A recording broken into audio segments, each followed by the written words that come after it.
Good afternoon, everybody, and welcome to this Meet the Cohort Convo about the South Yuba River and what transpired this summer and what's going on right now. And also, we're going to meet the members of the cohort, the South Yuba River Safety Cohort, which has been working for several years now. And to introduce the cohort, I would like District 1 Supervisor and Chair of the Board of Soups, Heidi Hall, to give the intro. Thanks, Pascale, for hosting this, and thanks to everyone who is on the call and calling in to listen. The South Yuba River cohort, I started working on this with Supervisor Weston when I came on the board about 4 years ago. And we went from a once-a-year meeting to meeting every month during the fire season, as we saw how much work there was to be done. This group includes state, federal agencies, the county folks, community advocacy organizations, a number of fire agencies. And what we're doing is we're working together to meet the needs of the Yuba River Canyon, public safety needs and fire safety needs. So there's a lot of work we've undertaken in the last few years. There's a lot more we have to do, but the great news is that we have this excellent organization with committed people from all these organizations. And we're going to continue to work to keep that river, the river clean, safe for people, safe from wildfire. And you'll hear a lot more about it, hopefully from some of the folks on the panel and from the questions you're sending in. What we'd love is for you to be aware of what we're doing and to provide your input to us and to support the work we're doing down in the River Canyon. So I'll leave it at that, Pascale, and let's move forward. All right, and then your partner on the other side of the river, that would be District 4 Supervisor Sue Hoek. And Sue, welcome, and I'll hand it over to you. Oh, thanks, Pascale, and thanks everyone for being here. The Yuba Cohort has just been an outstanding committee to work on, especially with all the folks that are here, and you'll get to meet them today. And Heidi kind of hit all those points, so let's just get right on to the important stuff. Here we go. Thanks, Pascale. And now to the guy who worked hardest to set all this up and who has been instrumental in keeping the cohort on track, and that would be Jeffrey Thorsby from Nevada County Board of Supervisors. So first of all, Jeffrey, thank you for all the work that you put into the cohort, and I believe you have a lot of things to tell us, so over to you. Thank you so much, Pascale. Again, my name is Jeff Thorsby. I'm actually the Senior Management Analyst for the Board of Supervisors for the County of Nevada. And I have really had the privilege of serving underneath District 1 and District 4 Supervisors and really working with this cohort, which is a terrific group of folks to work with and major stakeholders. What I'd like to do today is just provide a quick summary presentation to help the viewers today understand a little bit more about what the cohort is. So I'm just going to share a quick presentation, and I'm going to be mindful just to keep my presentation pretty brief because I think the real value is with the folks on the call today. So let me go ahead and share the screen, and perfect. And let me know if you can see that. Let's see. I'm sorry. Okay, so you guys should see this, and so real quick, just opening slide, Convo with the cohort, and so I just want to provide a quick summary overview presentation of what the Yuba River Public Safety Cohort is. So what I'd like to do is just briefly talk about, well, what is it, who is it, and why? Why is this group activated, and what, and then how? What is this group doing to really address those concerns? So first of all, let's talk about what is it. The cohort is a multi-agency work group of federal, state, and local and community stakeholders with the purpose of addressing jurisdictional policy gaps and coordinating public safety and law enforcement efforts in the South Yuba River corridor to mitigate wildfire and other public safety hazards. It's important to note that unlike some other committees or commissions of the county, the Yuba River cohort is an informal work group, so it's not a formal commission. And one of the things to note too is that this isn't specifically an action body. And so what do I mean by that? this group doesn't make a resolution and suddenly start approving budgets and moving forward. Versus, it's really the way I like to think about it. It's really a roundtable of discussion. You know, kind of in my next slide, kind of show who's in the cohort, and then kind of talk a little about the what. But there are so many jurisdictions, both of federal partners, state partners, local partners, private property owners. You can imagine each one of those jurisdictions has its own set of policy objectives, set of regulations.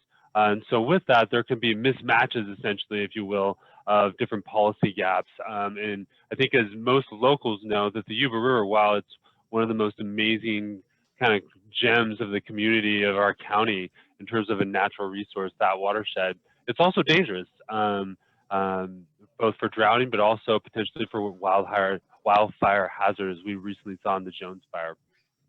So real quick, let me kind of go over a little bit who is in this work group. As Supervisor Heidi mentioned earlier, this group initially started out way back even before my time, which essentially was an annual meeting really to discuss ahead of addressing really Memorial Day weekend and kind of strategizing how to work together throughout the year. But it became apparent to both Supervisor Hall and Supervisor Weston back in 2017 that more was needed as wildfire, as we saw in the October fires in 2017, and across the state, the unprecedented challenges and concerns over wildfire, and then other safety hazards in the corridor. So on the federal end, we have representatives of the Bureau of Land Management. We have representatives of the U.S. Forest, United States Forest Tahoe National Park. On the state, we have state parks. We also have California Highway Patrol. And I've kind of divvied out separately. This includes state and local partners, but our fire folks. So we have CalFIRE, we have Nevada County Consolidated Fire, we have North San Juan Fire, we have Penn Valley Fire, and we have the Town of Washington Fire Department. And then from the county side, we have the Board of Supervisors office, of course, the two supervisors who introduced themselves. We have the Nevada County Sheriff's Office. We have the Office of Emergency Services. We have Public Works. We have the County Executive Office. And actually today we also have a representative in the environmental health. And then we have a number of advocacy organizations. And these are our stakeholders who are really experts already in this watershed, in the watershed field. And so that includes the Fair Yuba Land Trust, South Yuba River Citizens League, and most recently, we also now have the Sierra Gold Parks Foundation contributing to part of these conversations. And last but not least, of course, key component is members of the community and representatives of different community organizations, which includes the Lake Vieira Road Mountain Homeowners Association, representing a lot of the folks who live in the area. Obviously, not everybody. We also have the Friends of Purdon Crossing. And then we have a couple of community representatives who are a part of the cohort discussions. So why is this important? I touched base on this a little bit when I first introduced myself, but really we have a patchwork of multi-jurisdictional boundaries, laws, regulation, and private property. Down here you can see this is a map, and I know it's small. Your viewers probably can't see all the details, but what you can see is there's patches of different colors. And those patches of different colors really represent different land that's owned by public lands, whether federal, state, or private property. You can see it's essentially a patchwork. So that's a very challenge, kind of getting to that policy jurisdictional gap that this cohort really addresses. Another component is, on an average year, we see between 600 to 800,000 visitors each year coming to this watershed. To give a little perspective to the public out there, just as a reminder, in Nevada County alone, we have a little less than 100,000 people. So we have about 6 to 8 times the population of the actual county coming and enjoying this watershed. So a huge amount of visitors. And then with that, we have catastrophic wildfire risk to the surrounding communities. So as we saw with the Jones Fire, a fire can quickly spread in the canyon, it can be pushed upwind and go up, and then go into the outside community, which include not just the residential communities surrounding the river, but also move quickly into Nevada City, the town of Washington, as we saw recently, even move into Grass Valley. Another issue that the cohort really, that we see is illegal parking.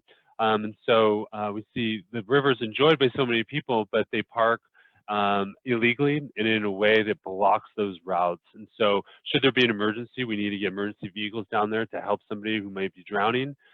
We may have an issue, we can't get folks through. Should we have a fire? We have parks that are blocking that. And then additionally, I think as folks are well aware in the local community, should there be a huge fire and folks are trying to evacuate, they may be trying to use some of the different roadways that are being blocked. And so that is a major safety concern. And I also mentioned the town of Washington. We actually have a town on the river face.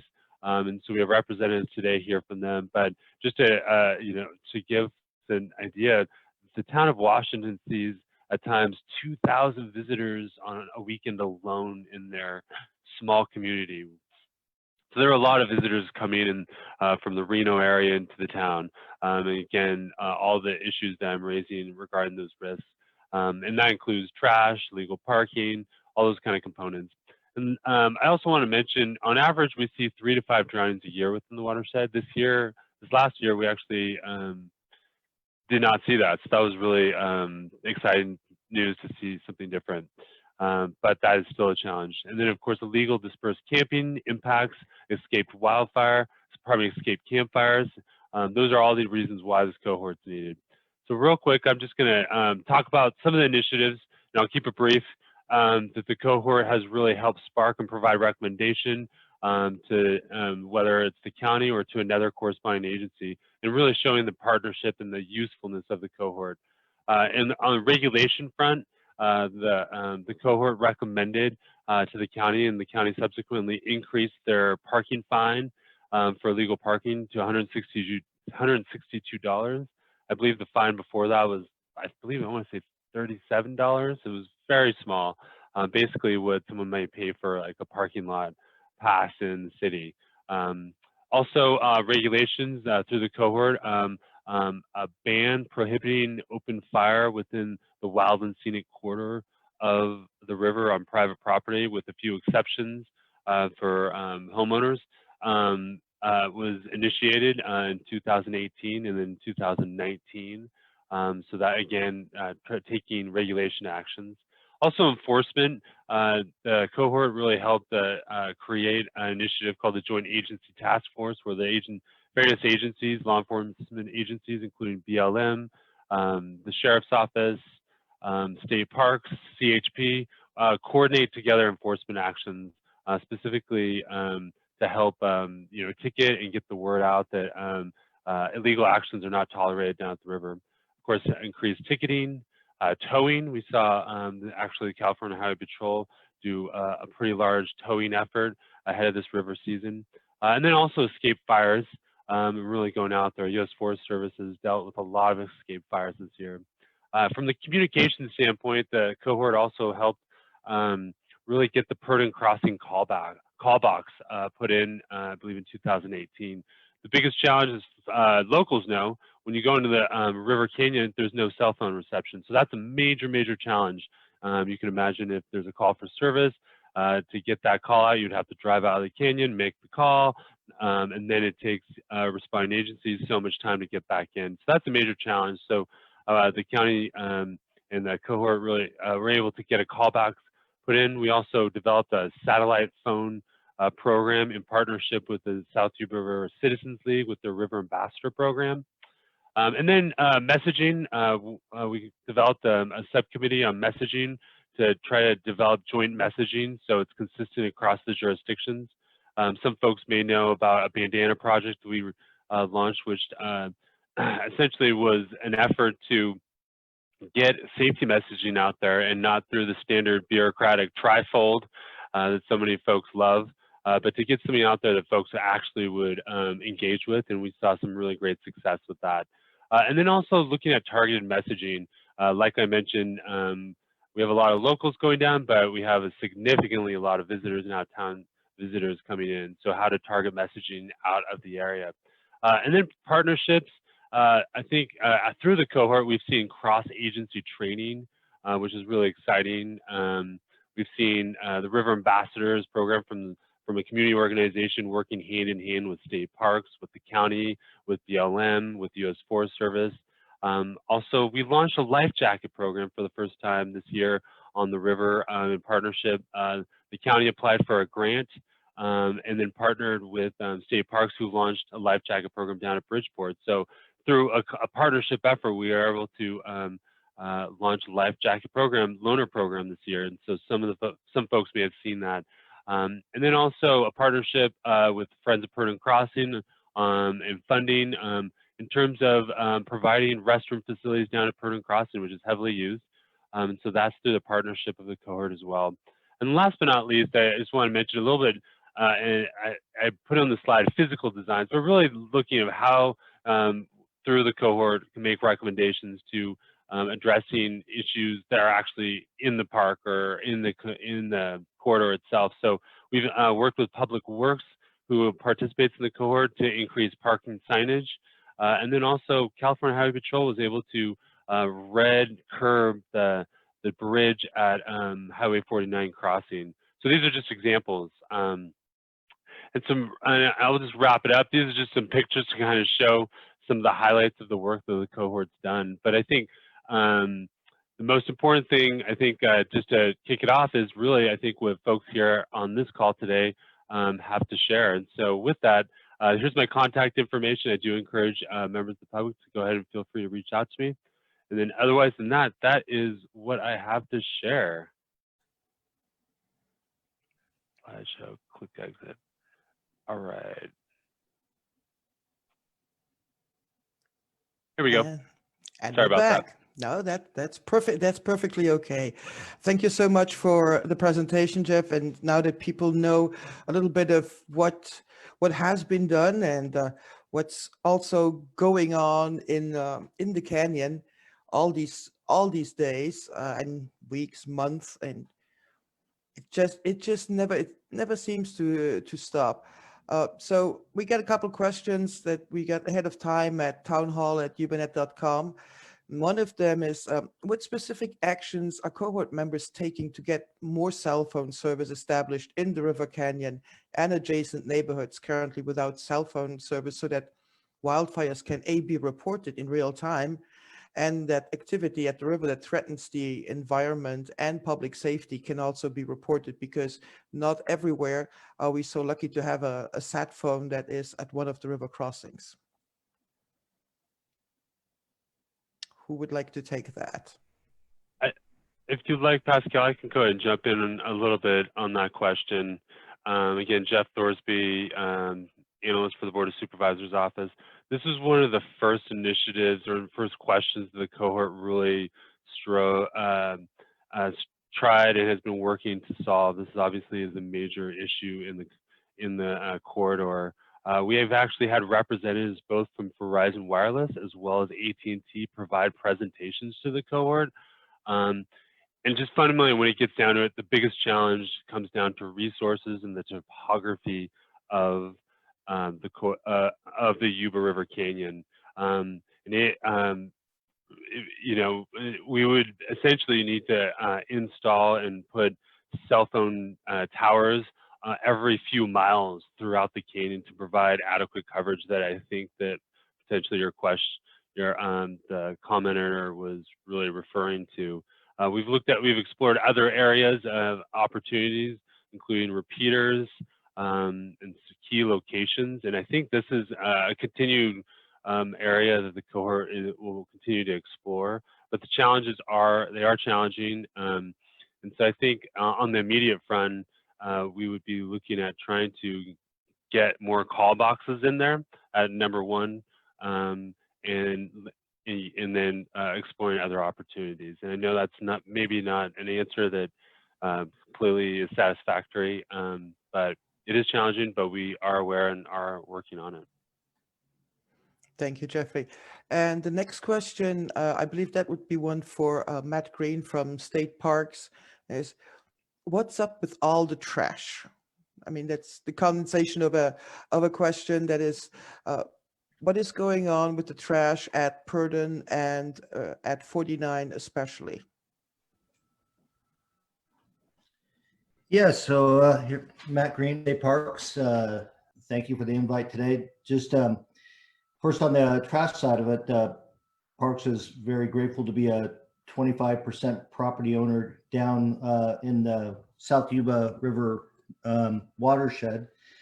So when we're talking about trash, 49 in Purdon, and we should broaden that conversation all the way back to Bridgeport. And also, you know, what have we done about the trash? Obviously, it's one of the biggest years. Our trash contracts in what we call the Sierra District, which is over 6 counties, has gone up about $150,000 in the past year. So we've provided more support bins and what have you out there.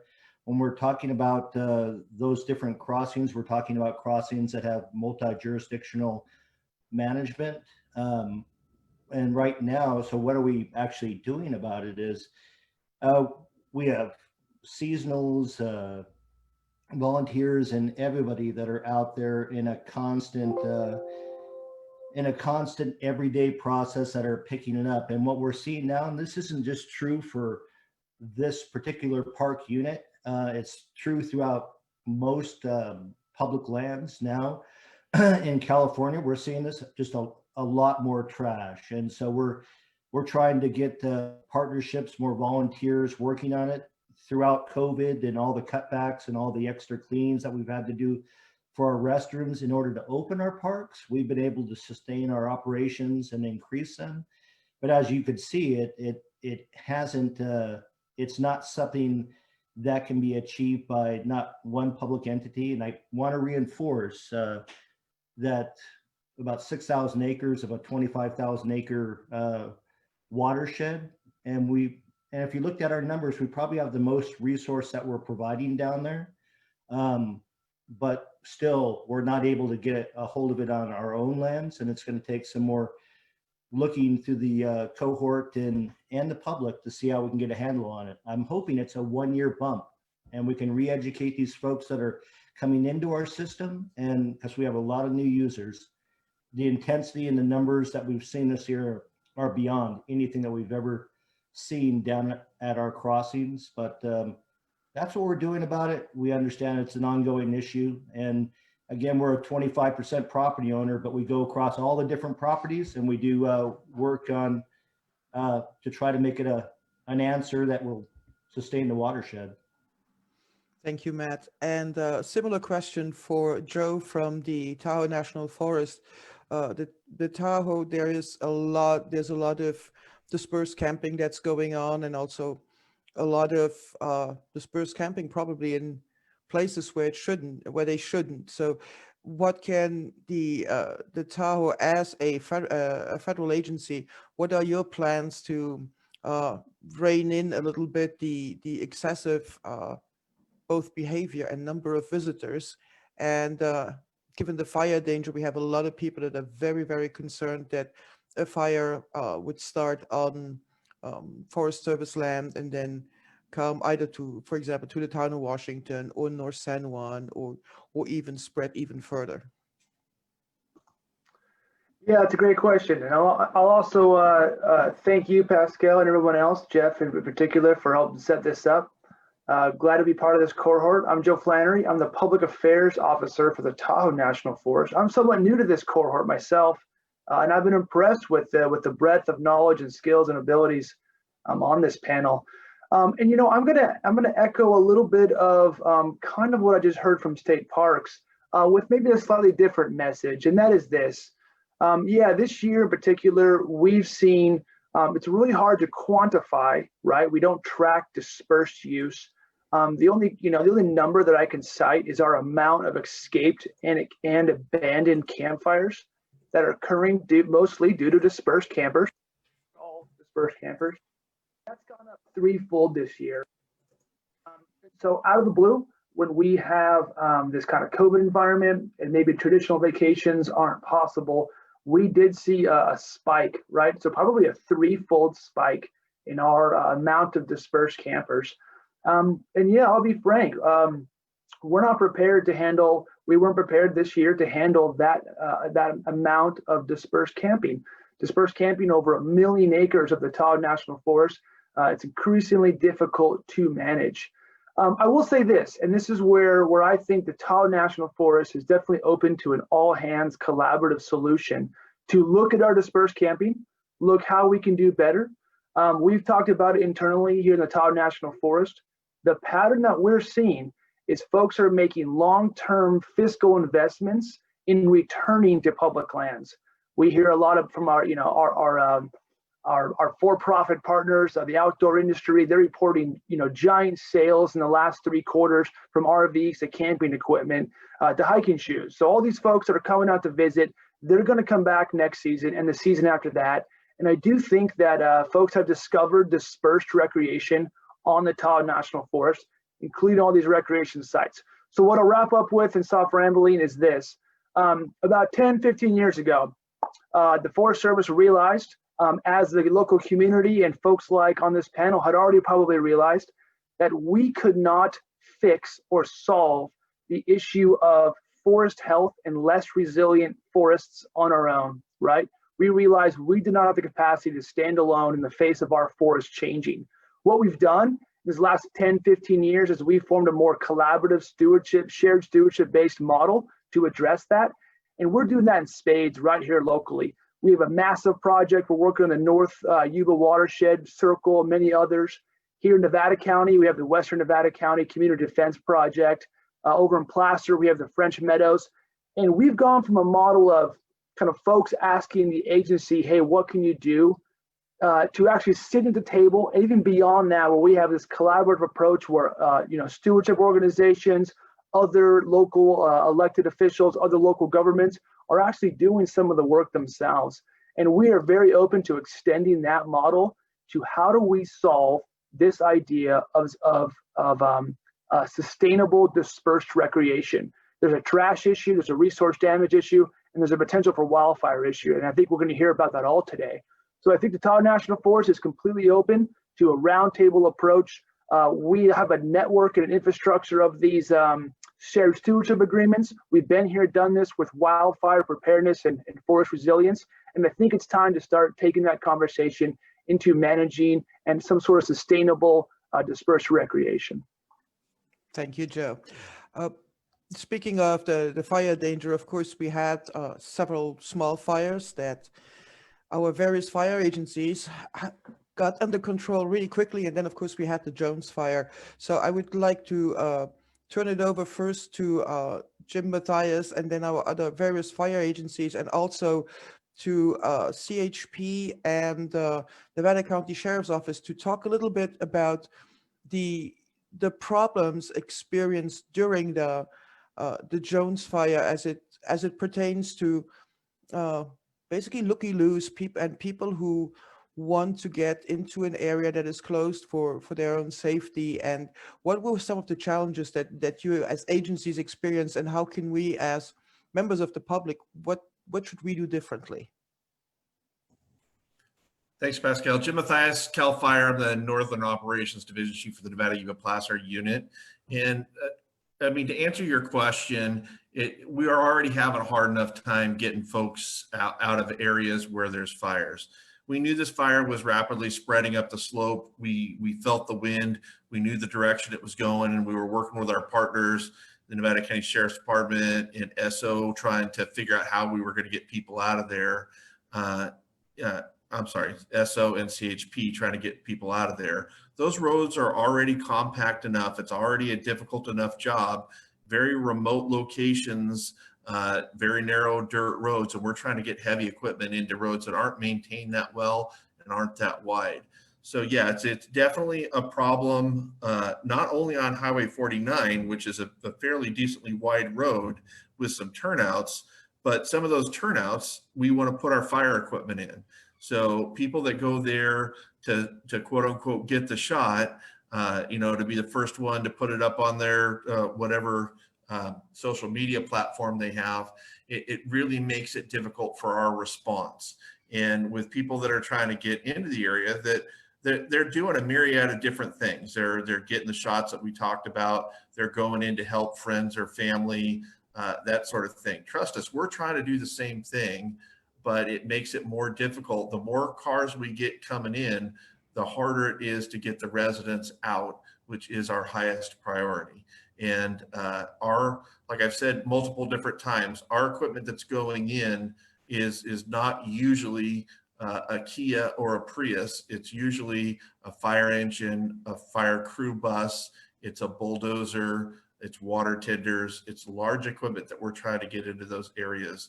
So the more people that we have on those roadways, the more difficult it is for the Sheriff's Department, CHP, all of our law enforcement partners to get people out and for us to get equipment in to suppress the fire so that we can all go back to our homes and feel safe again. So that's the answer. And that's what we would ask the public is just, you know, we'll send out the social media shots that we can, but every single person can't get in the same area.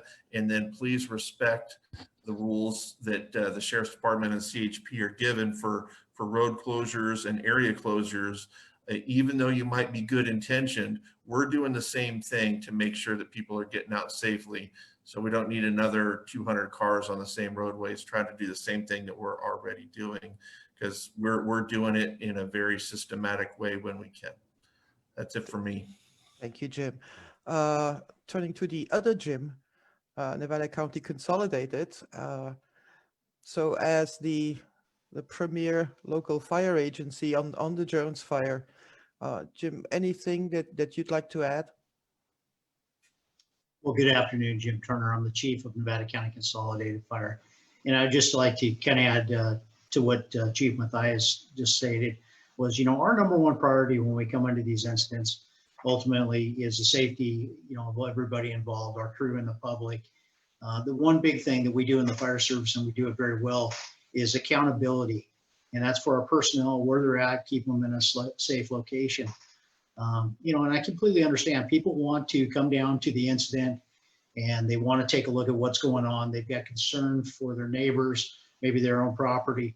But unfortunately, that puts a burden on us for trying to keep accountability of who's out there. Fire is very dynamic. It shifts. We may have a good idea of where it's headed in one moment, and we get something such as a wind shift, which we saw in the Jones incident, and the fire's headed in another direction. So that accountability that we keep with our personnel, it's there for a reason. And that's where we ask the constituents and the citizens of this county is give us an opportunity to do our job. You know, like Chief Mathias said, we'll get those pictures out to you, you know, as best as we can, but we've got priorities for the safety of this community first. But with that being said, you know, the very positive thing and reinforcement that did come out of the Jones fire was the proactive work we've done prior to these incidents, you know, through the county with our town hall meetings, working collectively with other agencies. This is not the first time we were together. Definitely to be together for the first time is not ideal when it's an incident. So we make sure we train together and do all these things. So when, you know, we do have an incident like this, and fortunately it's not something that occurs all the time, but we can work like a well-oiled machine, and then that's what you received on the Jones incident. And it was cooperation from all disciplines of Nevada County resources, whether it be law enforcement, the county, cities, state, local, and federal partnership. But there is a commitment by these agencies, and we'll continue to have the commitment to make sure this is a safe community.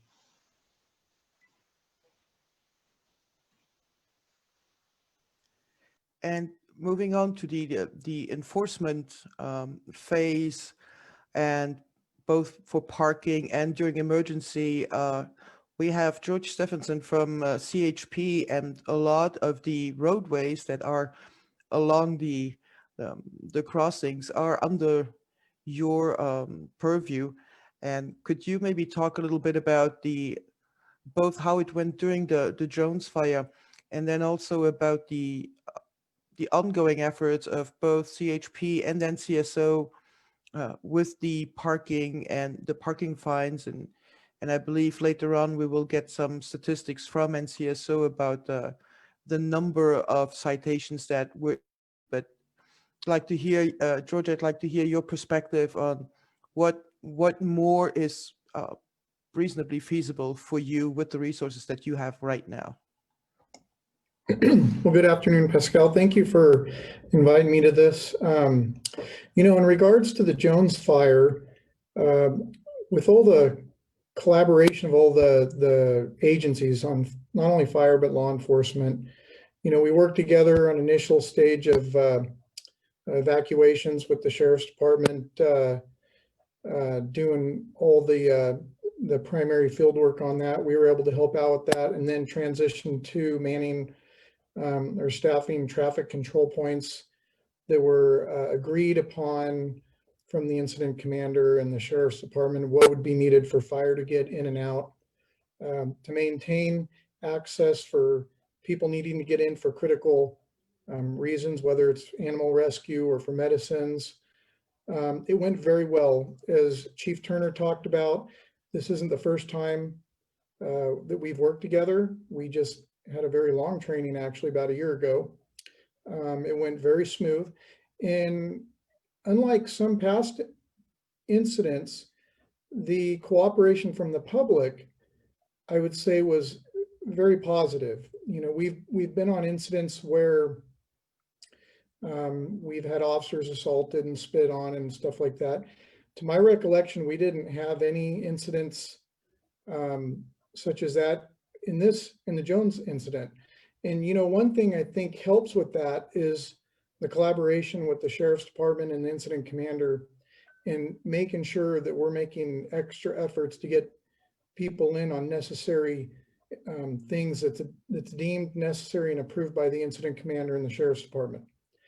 So in regards to the traffic control points that were put all around the incident, we're never going to be able to cover every road, but we covered just about every one in this case, and we worked together to make sure that they were staffed. In regards to the rivers, you know, the Highway 49 crossing is my primary responsibility on all the river crossings. And every year towards the beginning of the river season, you know, I ask the officers in my office to go in and really enforce the things that prohibit fire department from getting equipment in.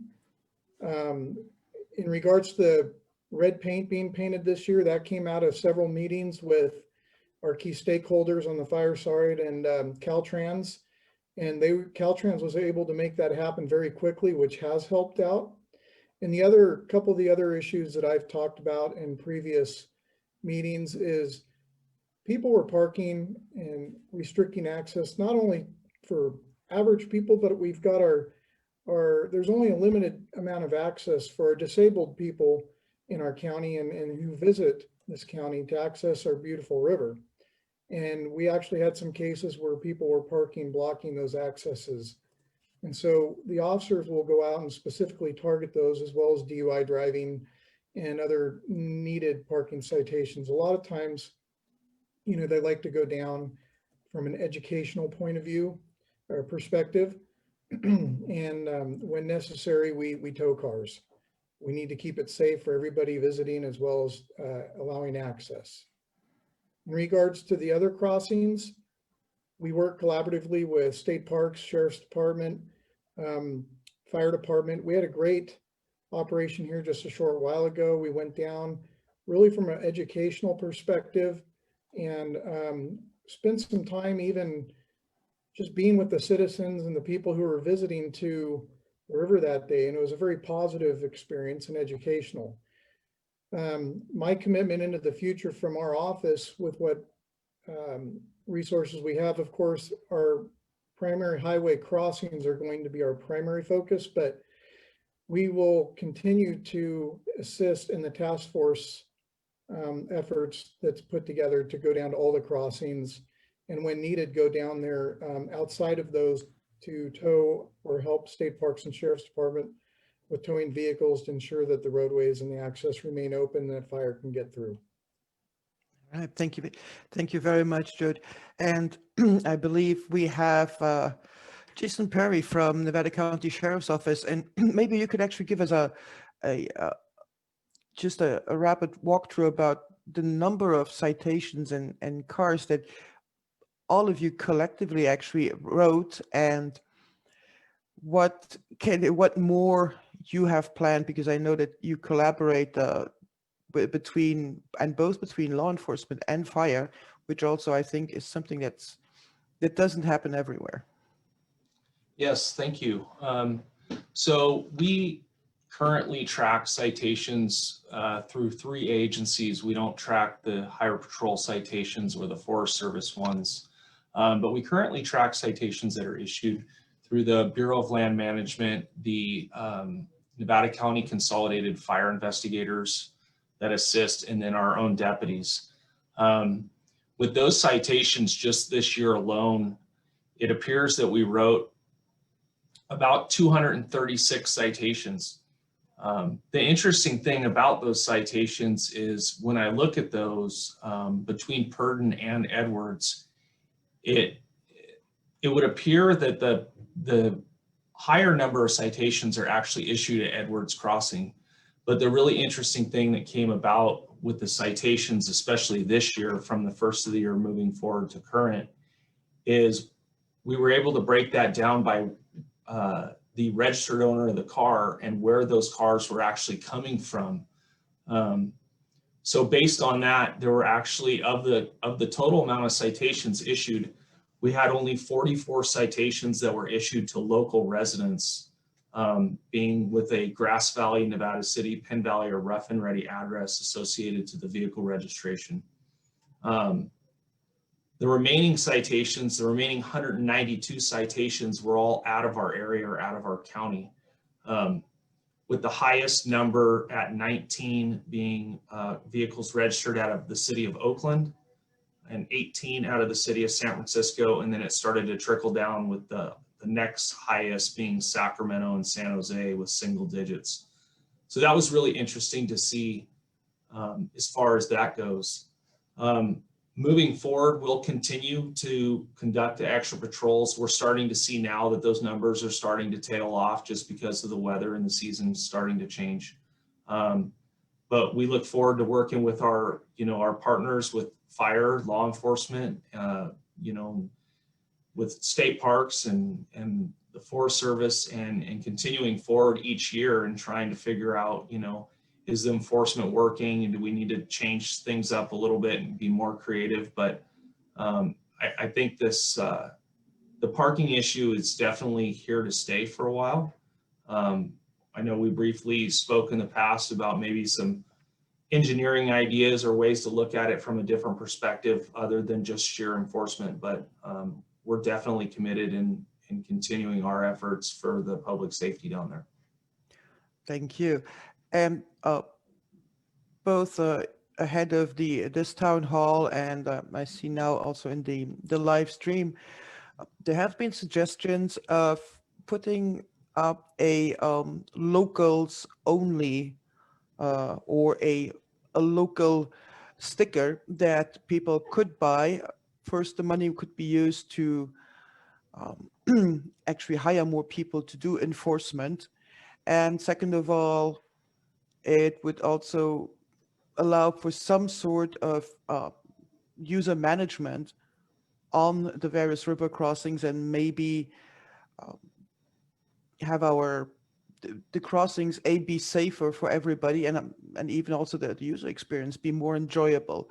So my question to all the agencies is this something that can be, that you would be willing to consider?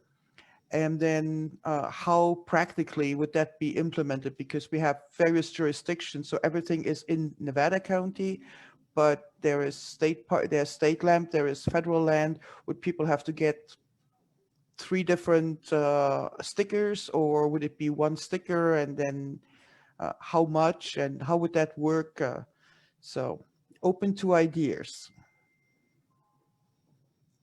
I could start out first with that. That would definitely require a lot of discussion because, like you brought up, there's a lot of different partners, both private, public, and state and federal government. I wouldn't think that it's too far fetched to think of an idea like that might help, but I think it would definitely take a lot of planning and ideas and how to be creative and to make a program like that successful. Thank you. Who else wants to chime in there? Hey, Pascale, this is Matt Green with State Parks. Mm-hmm. So that that idea has come up before, and I think it's fantastic how 10 years ago Nevada County supported the first parking lots to charge fees at the South Yuba in order to keep some of the resources that we have down there. The state lands have fee authority on our parking lots to charge, and of course when we do that, still the differences in the cost of what we're trying to achieve down there with the amount of state park peace officers that we put down there, our maintenance folks, our interpreters who do a lot of the messaging for us. We're still pretty far in the red on that process, but I think that's a good conversation for the county side of it. And just like Jason was saying, there's a lot of complexities there. We don't have any other authority besides what we have on our own lands. And I'll just touch on it too, just for the parking side of it. And I'm sorry I didn't have stats for the meeting today, but we're roughly at about for the South Yuba for parking enforcement about 2,200 violations that we had in Nevada County. And of course we have Donner in Nevada County also, so it kind of reflects that. We don't have it drilled down to where they're coming from yet, but we're going to work on that. But just like Jason and others have touched on before, you know, trying to find some alternatives of what we're trying to do beyond enforcement with keeping an eye on the actual view shed. I mean, the capacity of that watershed also is that if we had alternative parking or lots and those types of ideas where if you just took with our 5 peace officers now and you took, you know, at a minimum 400,000, 500,000 people, and you look at that ratio of law enforcement to the public that we have down there, it's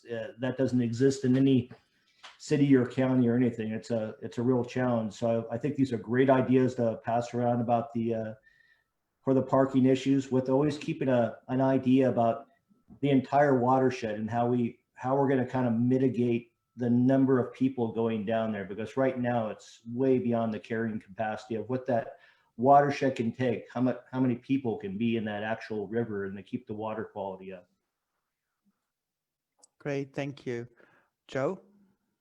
Yeah, I think again, I think it's a great idea, something like that. And again, I'm going to kind of echo state parks there. I'll speak a little bit, and probably what state parks and the Forest Service might have in common. And forgive me if I misrepresent state parks, but for fees collected on the lands that are managed by the U.S. Forest Service, and to have, let's say, another entity collect the fee. The idea being a joint sticker, or excuse me, a sticker that could serve a lot of access points.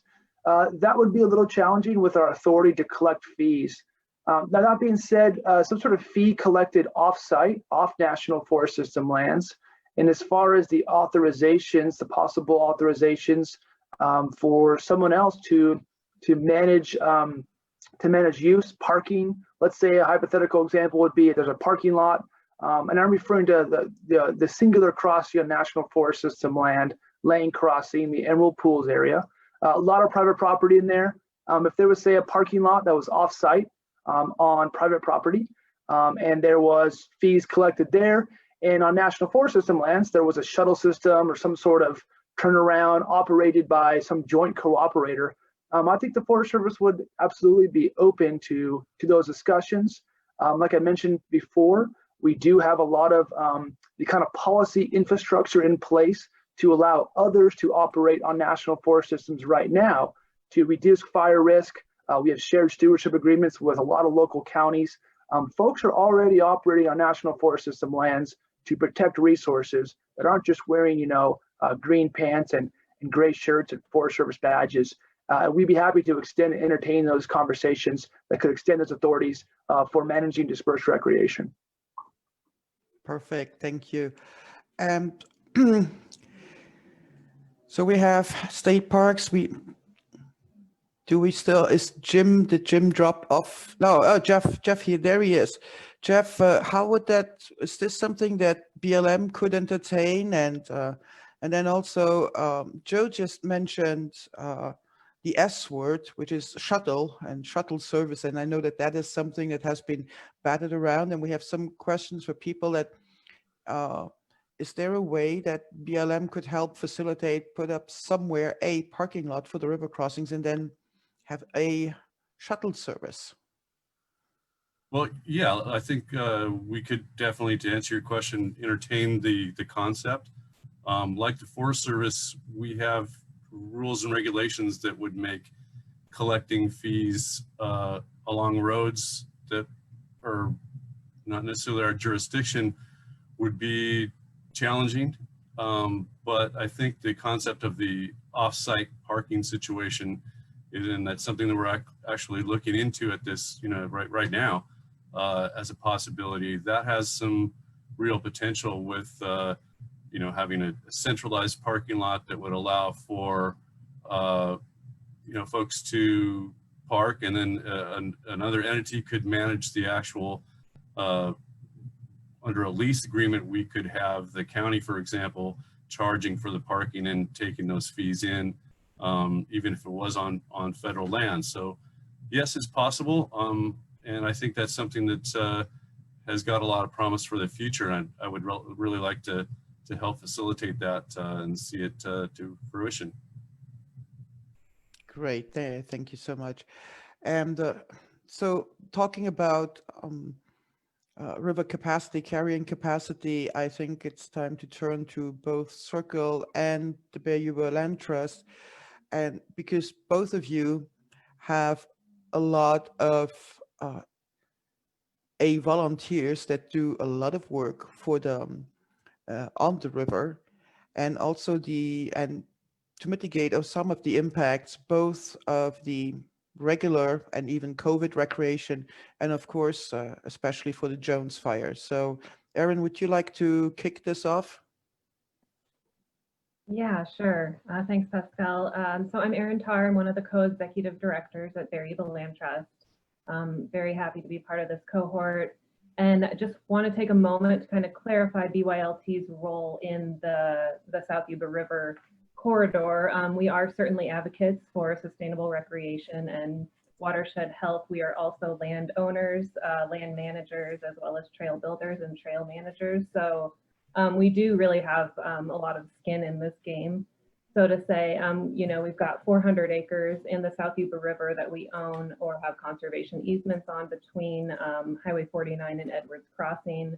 And then up by Langs Crossing and Spalding, we have about 5,000 acres that we're working on conservation projects up there. So the South Yuba River is one of our strategic focus areas where we're really looking to create a comprehensive corridor of connected and protected land. So we've heard a lot about this kind of patchwork of ownership. There's multiple agencies down there, multiple private owners, which really make cohesive management an issue and management of sustainable recreation difficult. So we're trying to help in that way as well. We're always looking at more land to conserve that is kind of a buffer or in between the federal and the state lands as well.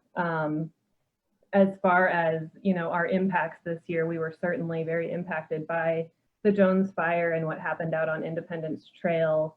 Some people also don't know that we own 207 acres there along the Independence Trail, interspersed with state parks, and all of the structures, well, most of the major structures that burned were on our property. So we've been working very closely with state parks and the county and to figure out how to move forward there. So I think, Circle and Melinda certainly have more information on carrying capacity and what's going on down there.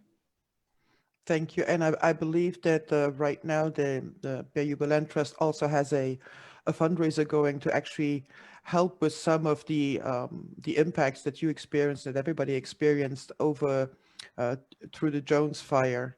And where can people find more info on that? Yeah, so just yesterday, a collaborative group, we launched a GoFundMe that can be found at bylt.org.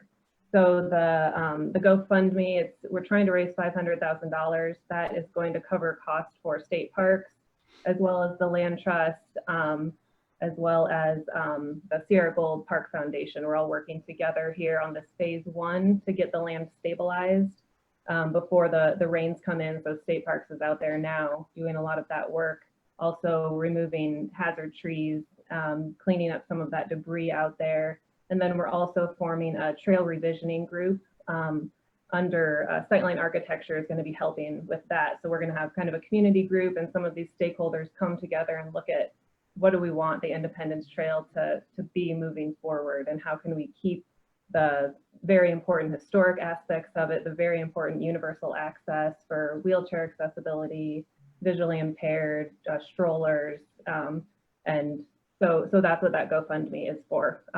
So bylt.org. Thank you. And Melinda. Sure. So Melinda Booth, I'm the executive director at the South Yuba River Citizens League, also known as Circle. And we work in the entire Yuba River watershed, but I'd say that the South Yuba corridor is where our origins are and is a main focus of much of our work, and specifically our outreach.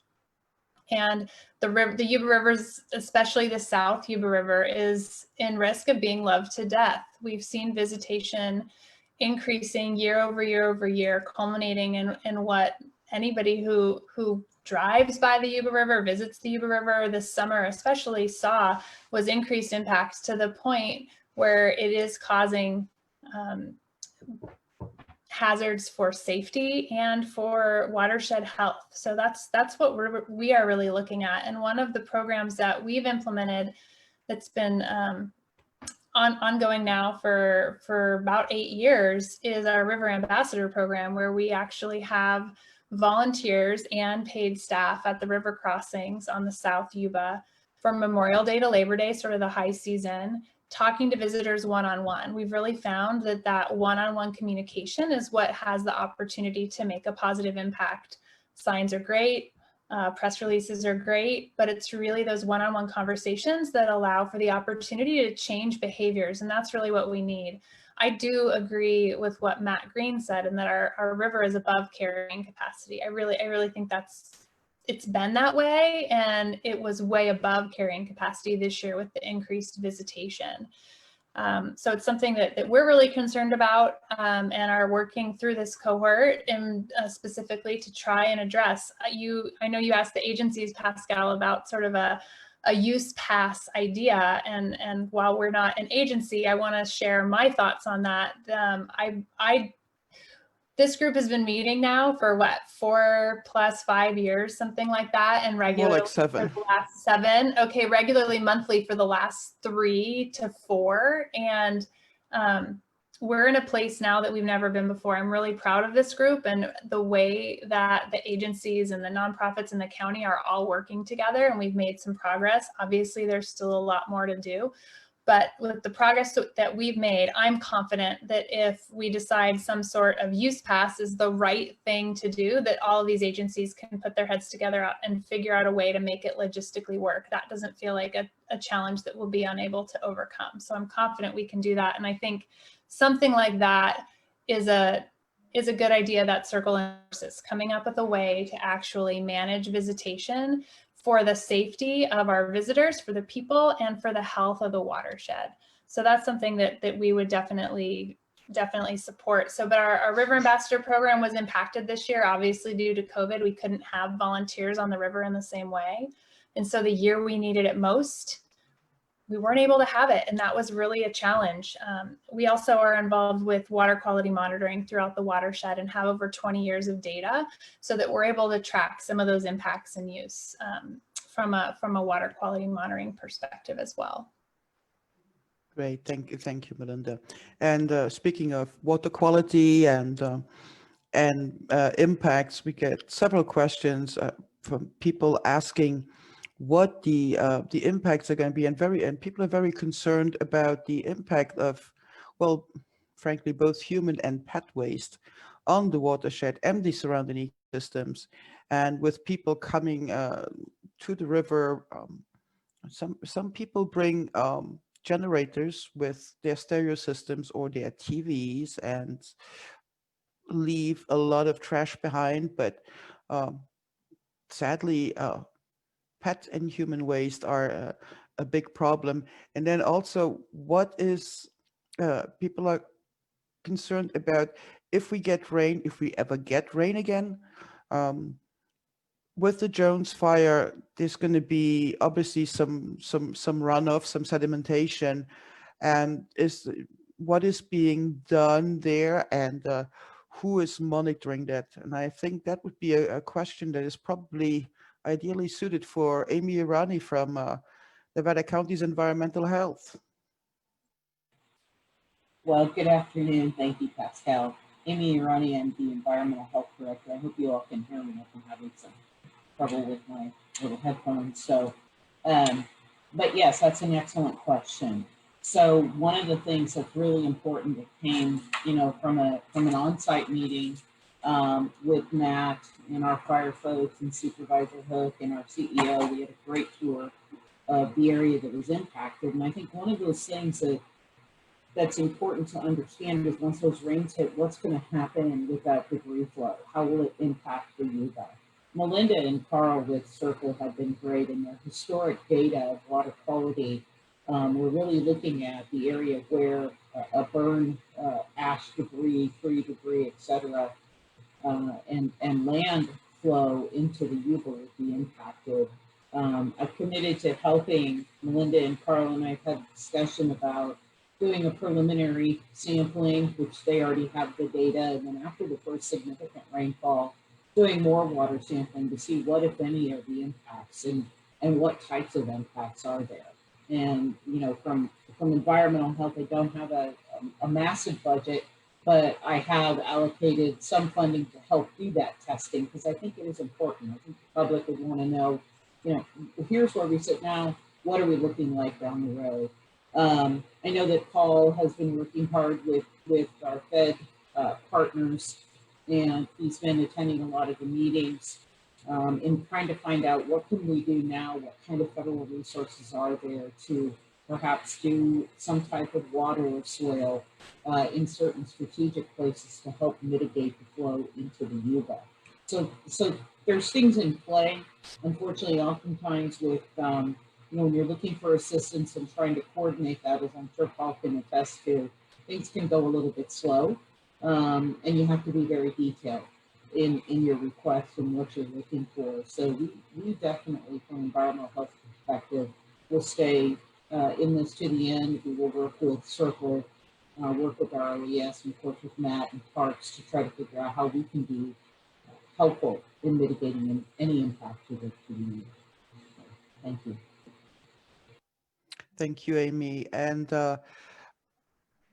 while we were talking, I've gotten several more texts and comments from people that are really the idea of this use pass seems to be very popular, and this one of the texts is like, why can't the Board of Supervisors simply say you must have a pass? A use pass, or give locals the option to have a use pass, so that it's not just to get priority to actually be able to go to the river and enjoy the river, but also to, again, for public safety, both with fires and with simply too many people. So Heidi or Sue, one of you want to take that on? I would, I'll let Sue jump in there too, but I love the creative idea of having a locals pass. I think the idea is excellent. We don't have the authority to just grant something like that at all. I mean, obviously we don't even have county land really down in the Yuba River Canyon. It's BLM and state parks and private land. But I will say that I think it's clear that we're going to need to restrict access to the river, or at times shut access down, because it is being loved to death. I'm as concerned about that as everyone else. So I think we can think creatively with this group. The roads and the parking is a restriction right there. That's part of what we're trying to do, is enforce that, so that once the parking lots are full and there's no legal place to park anymore, people have to move on, go somewhere else. And there was talk at one time of just sort of shutting the park down for one of those heavy use weekends, which would require shutting the road down, shutting the parking down. And so these are other agencies we'd have to work with, and that means staffing and resources. But the idea of having a locals pass and then having a certain number of passes that perhaps are at hotels and inns for folks who are coming to stay and invest in the community, that's a possibility. I think we also have to just acknowledge the conflict between our businesses wanting to attract tourism, and we want people to come up and enjoy this area, versus telling them, well, come spend money in our restaurants and go to the art show, but don't go to the river because that's for us, you know. So I think there's a balance there that has to be met as well. But you know, it has come up as an idea, and I think what we want to do is look at what are other places doing and how is that working, and see in the long run what we can do. I think there are a number of things this group has decided are bigger things that need to be done that might take a while, and this should be one of them. We've done a lot of the low-hanging fruit. We've taken care of that, and it's time to look at some bigger solutions. So Heidi, I would agree with Heidi, and I think that's one of the unique and wonderful things about this group is these discussions do come up. Just like we've talked, we had a meeting about the parking lot. We're working on moving forward with that. We're working on how would a process of a shuttle work, and how would the funding come in. And I do like the idea, and I agree with Melinda and everyone, how would we make a local pass like that? And then the problem is how are you going to enforce it? That's the other challenging. Enforcement. It's always hard, and you hate that word enforcement. You hope that people, I mean, we've been working there. Everybody's PIO team has put out information all year to, and not just in Nevada County, we've reached out to San Francisco Airways, social media. Melinda, I've seen her on social media doing hers. CHP did a great one. So how do you, we can keep pushing the message out, and that's what we're going to keep doing. And then we're going to look for these creative ideas. How will we shut down a road to the river? That was a possibility. We talked about that during Labor Day weekend? One of those. We were worried. We were in the midst of COVID. COVID has added some new challenges here. I just like to say, though, in the same token, even in those, we are working constantly at the good things that are going on, like our life jacket project. I mean, there's good things. Our fire ban is in place, and we got that held over this year to work on that, because that's right now is huge. We had a fire yesterday, not on the river, but close enough up at Graniteville. So, I mean, we're working on those. Our bandana program's been fantastic. I think we've had a lot of interaction with community and people working on that. So a big part of us is still telling our story. We have to keep getting that word out to our public all the time. And I think that back to, well, I know I got off the day pass idea, or how we use that. I think it is another alternative. We're not going to fix it overnight, but I think that people need to be aware that we're working on it. Like I said, we used to meet, well, since I've been here, we've been meeting once a month, and we are proactive at moving forward and putting these ideas out and working with the different agencies. And I think that's unique to a bunch of different areas. I think what we're doing in Nevada County is very proactive in protecting our river. So I wouldn't say that anything is off the table. Let's put it that way. Thank you. That was a long thing. I don't know how I got off on that. Sorry, Pascale. No, hey, that's perfectly fine. But I think that people really want to hear what the ideas are that are floating around. And one of the another idea that comes with the day passes, besides actually right now on Facebook, a kiosk for passes, there's also is there a possibility of getting signage at the river crossings that when they are at capacity, so that basically before people would drop down into the canyon, to tell them that the river is at capacity,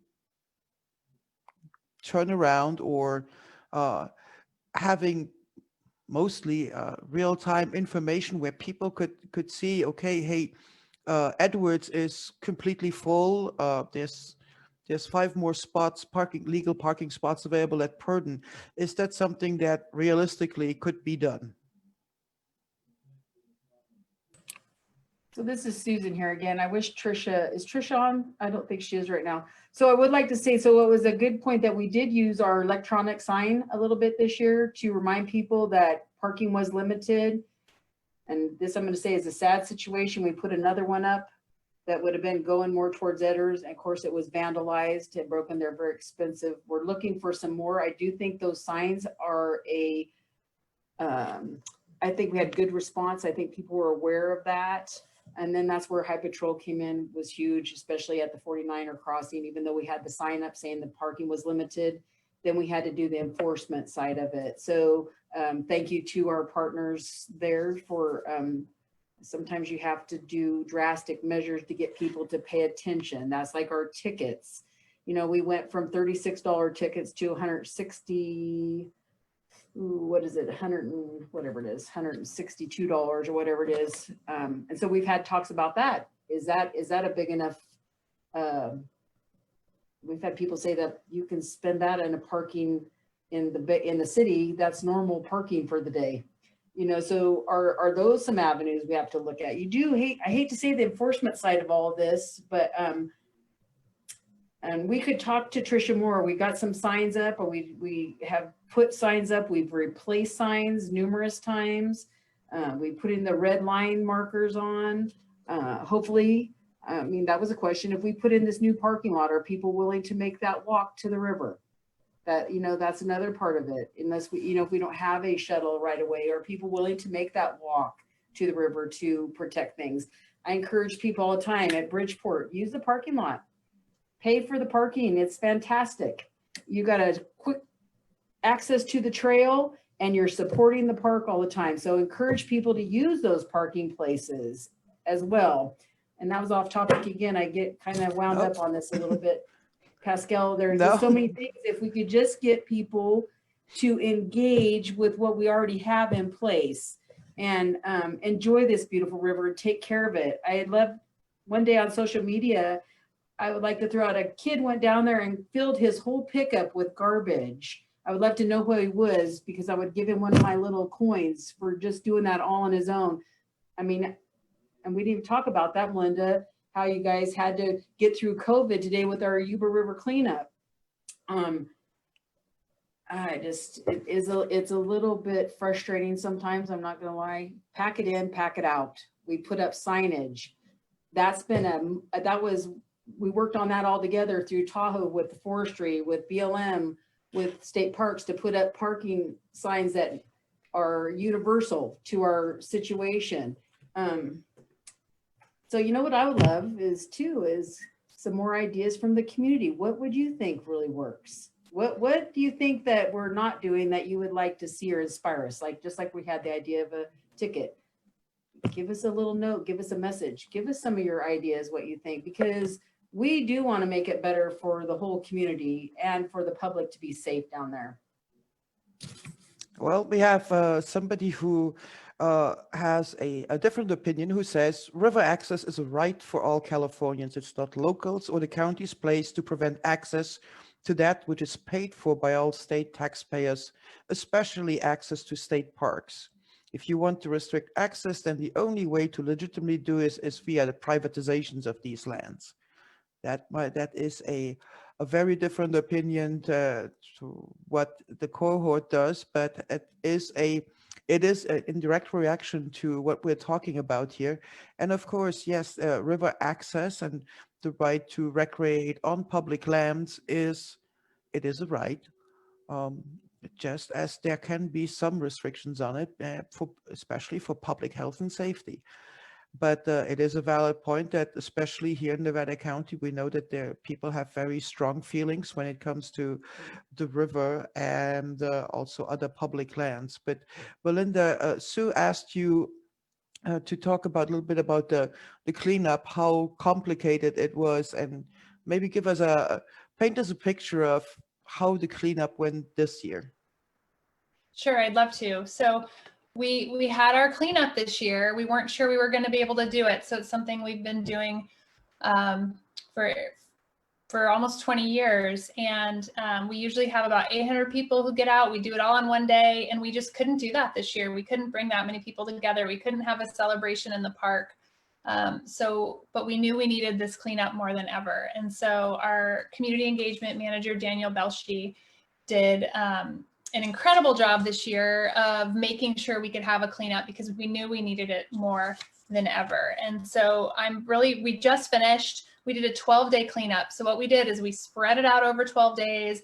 We limited how many people could sign up for a given site. So we had 2 shifts a day, not more than 10 people to come together. And it was all sort of DIY. We weren't meeting people there and making them stay together. It was very sort of a self-guided cleanup, but we would share information and disperse people throughout the watershed. So we had 12 days, we had 16 different sites. We had 20 neighborhood cleanups, which was new this year. So folks who wanted to participate but still didn't feel comfortable going out to the river, they could clean up their own neighborhood, a spot that they'd identified that needed some love, and just go do that on their own. And we helped provide them resources to do that.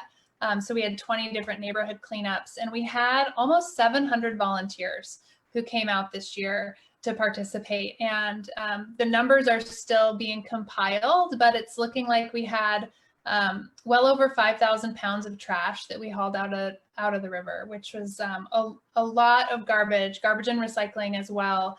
And I realized I misspoke, and I want to just clarify, this was our 23rd annual cleanup. I said 20th, so it's actually been 23 years we've been doing this. So we just couldn't let it go without having the cleanup happen. And I would say overall it was a success. And I think what was really neat is that the community has been itching to help. This has been an issue that so many people have seen and wanted to do something about. And so we tried to help provide resources throughout the summer for folks to do some things on their own in a safe way.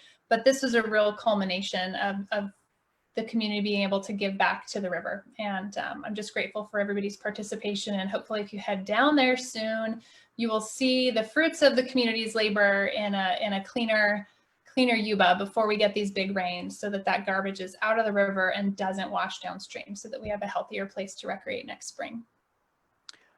Thank you, Melinda. And we have a question here from the chat from Darlene. It's, how can we pay for summer weekend enforcement officers and that would deal with the road access, fire, human waste, trash?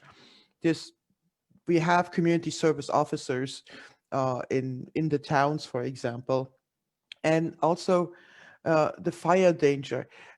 Is it a realistic option to actually shut down the crossings like Edwards and Purdon when we have, for example, red flag warnings? So can OES, BLM, and the state, could you collaborate that if there is a red flag warning, especially like we had last weekend, is there a way to actually shut down the crossings just to basically to keep everybody safe? And Darlene also says, thank you so much for all that is being done to all the agencies and the Cohort and CHP, OES, Circle, everybody. Hey, Pascale, this is Paul Cummings, the Nevada County OES Program Manager. I can start off by saying definitely not within our purview in our office to shut down the crossings, but I think ways that we could at least hopefully mitigate that threat would be through messaging. We're already doing a lot of messaging around red flags. I think that the public's already starting to really dial into that. You're messaging on YubaNet, it's going out on KVMR and KNCO. We're using those signs, those message board signs that I think Supervisor Hoek talked about, to really get the message out that this is a time for the public to really raise their situational awareness and be ready. And that especially challenging places like the Yuba River Canyon, where the topography and the winds are a lot different than you're gonna find other places. But if they're gonna go down there, they have to be extra careful, because a fire in the Yuba River Canyon is not what we want. So I would say from our office's perspective, we're gonna really amplify messaging with the public. Great. Jeff, Joe, anyone who wants to add something there? This is Jeff from BLM. I just, want to reiterate that, the fire closures are year round in that canyon, and we do have incredibly restrictive fire restrictions in place now, where you're not supposed to have even open flame in our campgrounds. So, as far as closing the crossings go, I mean, that's really not, it's a county road. So the federal government is going to have a difficult time. And that's not something I would advocate because it's an emergency egress for a community. So, closing it down would be challenging, and I'm not sure it's a great idea. Red flag aside, we'd have to maybe use other mitigation and more patrols, more people on the ground, more people on the trail. That kind of stuff would be probably more effective. In that case, Jeff, do you feel that do you have more people that could patrol? Do you have more people that could enforce the regulations, the camping restrictions, fire restrictions? And you are muted. Jeff, you're muted. Jeff, you are still muted. Sorry, was I on mute? Yep. Excuse me. I just want to reiterate the staffing that we have is limited. We have 3 recreation staff who do patrol. We have an LEO that does patrols on a regular basis and is doing a bang up job out there. So, I think the focus of, is there more? I mean, it would be great if there was more, but I can tell you right now, that just isn't the reality.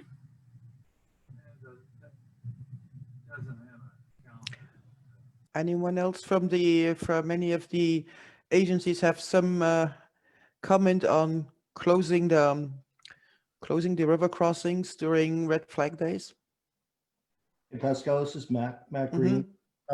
Just to tag on what Jeff's doing, and we've definitely appreciated their new staff out there, and they're doing a great job. I think he touched on it. The challenge is going to be, we've had some of our staff, when the governor's asked for law enforcement support, we've sent them down to San Diego and Los Angeles when they were doing what we call hard closures on beaches, and that was a COVID mitigation. And again, that's just going back to what the other someone had sent you in the question for the public lands, and that's always a great challenge. Not only do we have the county roads that feed into the location, we found even in our soft closures that the number of contacts and proximity with these hundreds of thousands of people that we're getting with our officers, that escalates the threat to them for illness and everything else, and that would be a challenge to move people off of public lands. And if it was difficult, and as you might have seen on the news in Southern California, you can imagine what it would be up here. But I think that's taking a look at our management plan for the watershed is something that we're going to be doing here next year. I know we've talked about it in the cohort, and to think about what types of mitigations we can do with maybe some road closures and things like that. But the hard closures, we had soft closures where we closed parking lots. And of course that pushed all those vehicles out on the public roads and had people coming over the hillsides and lots of resource damage on that side of it. And you put in a hard closure, which we could do on our properties, and we've done again in Southern California and other locations, but that is just a significant challenge for our officers, and those contacts and really would be unsustainable. So, but good ideas in a comprehensive plan that we should be discussing. Okay, going back to the topic of waste, trash and waste. One of the ideas was to actually have some messaging that would be, well, not quite graphic, but basically explaining to people that there are facilities at the river and on most crossings, and if you don't pick up your dog's waste, for example, the next time around, when you go and it all washes off. It will eventually end up in the river. So you will end up swimming in the fecal matter. And just as you really hope that everybody who's in a sandwich shop, that they actually wash their hands. So please, could you to come up with something that would make this equivalent? I don't know if Erin or Melinda, if you have some ideas for messaging, just not loving the river to death, but also giving people a severe case of, well, everything from gastroenteritis to worse stuff. Should that be should that be a new square on the bandanas next year? It probably should be. I mean, it's a tough one, and it's really gross. And nobody likes talking about human dog waste at the river more than I do. So here we go. I get to talk about the glamorous topics. But it's a real impact, and where we really see these impacts. Well, one is when we recreate. It's no fun to cut. You're in your bare feet. You're at the river. You're enjoying this beautiful serene day, and you misstep into a pile of something like not okay. Really gross. Ruins the day for sure. Just like broken glass, things like that. Don't do it. But it has a huge water quality impact, and when you see those impacts is really after the first big rains of the season. We call it the first flush. You all may remember last year, mid-September, and Amy, jump in here at any time. We had an incident on the river where there was impaired water quality, likely due to this first flush, and we went down and did a bunch of water quality sampling, and E. coli was high. And that's not necessarily unusual after a first flush for these very reasons, because you have humans and pets recreating all summer at the river. And then what happens, it rains and everything washes into the river. And so, you know, my advice to you is stay out of the river after these first flush events, because that's when you're gonna see these impacts. And oftentimes it's an invisible increase in E. coli levels and dangerous levels that could harm humans. But last year, because of some additional, I don't know, erosion, there was a color that was very visible in the river that alerted us to this. And so we were able to get these testings done right away and see those elevated levels. You know, Circle has actually implemented since then. We've been fundraising so that we can actually do some additional first flush samplings throughout the watershed to look at E. coli levels and start to have additional data. So we have great water quality data for 20 years, but we haven't traditionally done E. coli in the fall safe to swim. So that's changing, right? We're evolving what we do based on new information that we learn. But it's a real problem. And I think Circle picked up, I mean, we asked people at our cleanup to mark like what they pick up, and most people are really awesome. Not everybody does it, but like 350 piles of toilet paper in the woods, right? And so, you know, there's way more than that. And those are just ones that were picked up. It's a real problem. So help us, community. Yeah, I would just add to that. I mean, education, understanding some of those facts, getting that information out there to really help people understand what the issues are and what the impacts are to the watershed.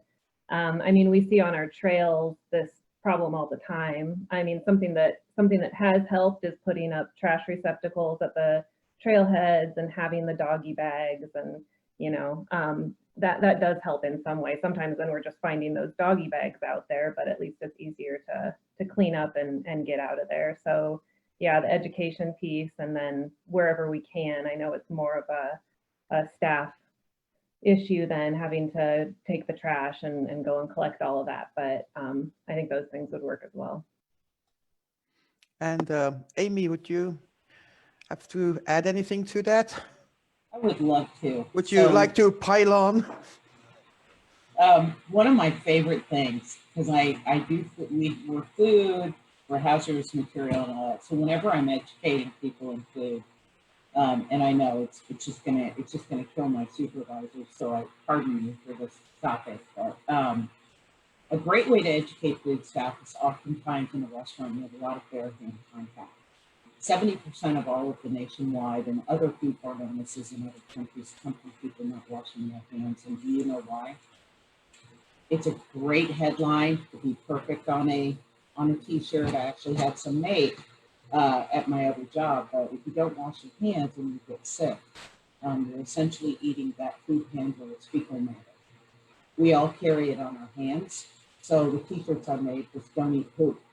So if you want to make some signs, imagine if everybody went to the restroom in the river and you're recreating downstream. I don't know about you, but I wouldn't want to be swimming in all of that waste or excrement. That's why public pools are chlorinated.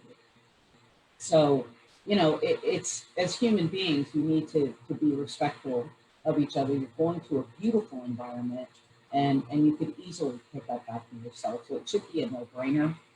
But truly, there are some serious pathogenic concerns when it comes to our own wastes. So I would be happy to participate in putting together some signs. I've used some great graphics for food, and they're very effective. Because trust me, when the youngsters are working in the back, they have no idea what I'm talking about until I pull out the sign. And they're like, that is so disgusting. And I'm like, it's reality. So it's a good way to get the message across, and sometimes pictures do a better thing. So anytime you want to talk about food contamination, just give me a call on that. So. I sense a new ad campaign coming. One of the topics that is also coming back is the amount of transient and also people camping at or near the river, especially on federal land for long periods of time, basically turning into squatters. And we had some people that say that, for example, the cruise on fire was started by transients in a transient camp. And if there are any more patrols and actually more, well, there's the E word again, more enforcement of the agencies actually managing their land, because apparently the cruise on fire is off a road that is there's a broken gate, and it's a small Forest Service road, but now there is an enormous amount of cars, trash, etc. that is there, and there's also some contamination of a spring that is in the area, and the neighborhoods are actually asking to what they can do to actually help, and where people can actually report these issues. Is there one email address, or how can people actually connect with the various agencies, and who do you contact when you don't know who owns the land? Yeah, this is Joe with the Forest Service. I'll jump in on this one. So for the latter part of the comment there, you can go right to our webpage, our homepage, Tahoe National Forest. Right in the bottom there, there's a contact us. I'll give you a little secret here. If you click the contact us and fill it out, it comes right to me. So go ahead and utilize that to report. A lot of what I do, because of the patchwork network of the Tahoe National Forest, unlike most national forests that are kind of big blobs of federal land, as most of you know, and a lot of our audience probably knows as well, there's this patchwork network, especially on this part of the forest and kind of parallel to the Interstate 80 corridor. It's a really challenging land use pattern to manage, to be frank. And so because of that, yeah, a lot of what I do is helping establish who is managing the property where an incident is occurring. So again, you can start with me, and you know, bear with me if I refer you back to Nevada County Sheriff's Office or somebody else. A lot of what I do on the bureaucratic shuffle, I take it in. I realize it's not occurring on National Forest System land, and I do try my best to pass it on to the appropriate person. Number one. For the former part of the question, dispersed camping. You know, where does dispersed camping meet a transient issue? I will say this. You know, this spring we were meeting with Nevada County. We were collaborating with them on kind of getting together a loose plan, if you will, for some of the occupancy issues along the Highway 20 corridor. I was very impressed. It was my first time working with those county folks. So I do want to thank Nevada County for really reaching out to the Forest Service. Forest Service this is not an issue. It's kind of more of a suburban urban issue. We are created and our structure is to deal with a very rural and public land issues. So I really appreciated Nevada County's time. And just to be honest, that was going on right when COVID hit, and we went from COVID to fire season. And that's what happened this year. So I will say this winter and this fall, if we get through today without any fires and tomorrow, and if we can string a lot of those days together in a row, I do want to turn the attention back to that Highway 20 corridor and really take the invitation from Nevada County to come up with some solutions there. Thank you, Joe. Jeff from BLM, I just wanted to weigh in on this.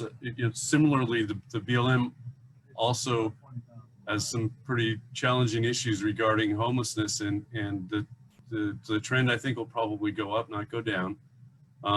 So yeah, we're going to have to work, with a lot of different entities to try to tackle this. It's not something that the agencies like the U.S. Forest Service and the Bureau of Land Management are not designed or staffed to be social workers or to really tackle some of these complex issues. So that being said, we've done 390 contacts out there of people, and when we do find areas that are clearly somebody's going to be living there long term, we try to move them off by multiple contacts, and we have moved several groups off. The challenge exists, and it's going to be something we're going to have to face in the future. And I think that in the past, what we've done very successfully with this group is do joint patrols with all the entities, and that's something that's worked. And I think we could kick that back into high gear and try to use that successfully as we have in the past. Thank you. And maybe Jason or who else could speak for Nevada County if you want to make a report, what are the options? The main options we would have would be our regional dispatch center. For most of the areas where people are actually habitating and having residences, our dispatch center is going to be able to determine the appropriate jurisdiction, especially out in the county or more rural areas. The dispatchers will know if it's something that's an area that's enforceable by our deputies, and then as you get closer into the cities, they're going to know which officers from each of the cities to dispatch. And we have a variety of ways of dealing with transient problems, kind of like Jeff mentioned and Matt. Through contacts and through different violations that sometimes we can leverage to get people off of those properties where they don't lawfully belong. And then also partnering with our fire agencies if we have multiple violations that allow us the ability to deal with that. So if there's, illegal fires, campfires, things like that, we can bring in the fire agencies to help us enforce those violations as well. So just to throw it out there too, though, just with Jason, you can maybe talk a little bit. Our home team is doing some amazing work. And I think that is, those have to be done in conjunction. I mean, the idea is get people out of the forest and into housing or into services. So that's another avenue that, and I know actually they've done some great stuff and helping folks find just like what they did up on Sugarloaf. So I think that option is out there, and we can keep moving forward with and give home team that support that they need to keep doing that service. Yeah, so on an incident that would be more of a pressing incident that was happening at the time, we would want that to go through our dispatch center. But yeah, we have our community outreach sergeant that kind of heads up that program and works with the home team on more long-term solutions that are a little bit more complex. So we have those options as well. And speaking of the home team, how can people get a hold of that? Heidi, could you maybe enlighten us to what the best way is there? Yeah, I was gonna thanks Sue for bringing up the home team. I was just typing that in the chat box too, that the home team is a unit that includes law enforcement and social services folks. So they go out and try to connect with folks and get them in a more permanent way out of the woods or the camps, wherever they are.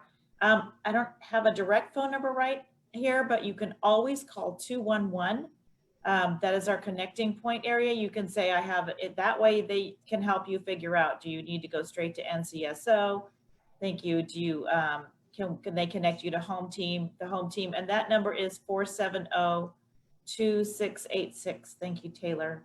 But the 211 is always a good go-to number as well. So, and I do know we are, I understand, working together as agencies on this issue as well. So that's also new, that we're working with the Forest Service and on this issue of homelessness. And then the county itself has much more robust work on homelessness these last few years. So that's an ongoing concern. It does connect to the fires, it connects to the waste, it connects to safety. And so, you know, we have to stay open to the threats. We have to look for the sources of these issues and be willing to go there to resolve the problems and not just address the what we see on the ground. So we're committed to doing that. Thank you. Before we start to wrap up this meeting, I think that the questions that we got were mostly about so trash, parking, and fire danger. And we're now moving into not the tail end of the fire season, because we're definitely not there, because any fire that starts now has enormous potential, given that everything is incredibly dry, and even the long-term forecast doesn't look good for us to get rains, substantial rains first. But what, in your opinion, what is your outlook for both this late fall and also the winter season? So, and maybe could we start with Jeff from BLM? Do you have any projects that are going to go on this winter season and that people should know about? Well, yeah, we've got, we're looking at trying to get a parking lot established that would serve both Purdon and Edwards crossings. We're working on trying to get bathrooms into the Purdon crossing area. That's going to be a tough one, but we're going to go forward and try to knock it out of the park. So those two projects are really what I have on the plate for the winter. We have some other little more long-term trail maintenance projects with bringing in some crews and working the trail. That's been something that we've been trying to get for a while, but we've got an AmeriCorps crew, and unfortunately it was supposed to be, we got COVIDed out this year with the AmeriCorps, so we're looking to bring them in next spring to try to do some work up there on the South Yuba Trail. So that's what I got. Thank you. And Matt, what about state parks? I think you have a longish list. Yeah, first thing I'd bring up is just, we're continuing to work on the where the Jones Fire area was, and just that closure that we have in place. There's tremendous energy from from our partner stakeholders. Counties had great support, and that's going on. And then, we have our as we're seeing this more temperate weather coming on, it's interesting. I was out last Wednesday, 75-degree day, probably the coolest day we've had in a long time on the river, and it was probably no different than a holiday weekend.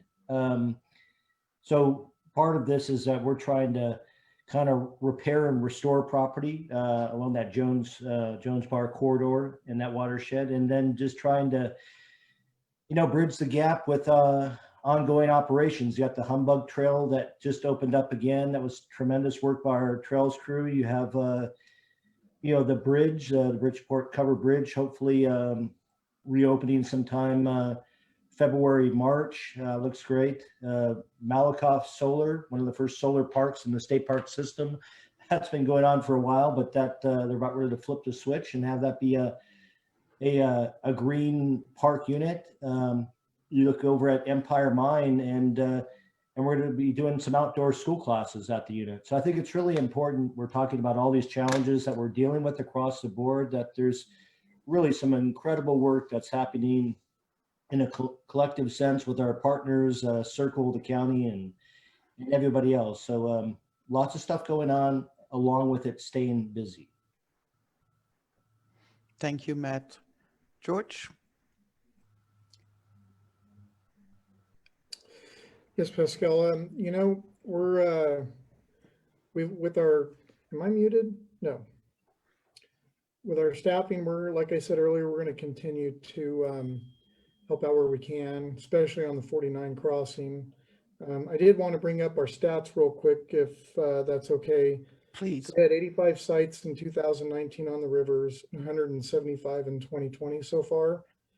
In 2019, we towed 21 vehicles, and in 2020, we towed 31 so far. I thought those would, adding on to the other agencies, would be some useful information. Absolutely. Thank you. And I think that Nevada County Consolidated, the fire season's not over for you. No, it seems fire season in California seems like it goes throughout the year. But there's going to be, you know, a slowing period once we get some moisture in and some measurable rains. But, you know, with our staffing levels and getting our personnel back and rested from all the assignments they have, you know, we're going to continue to support the operations with the safety cohort. And we're also going to look for opportunities that we can enhance programs.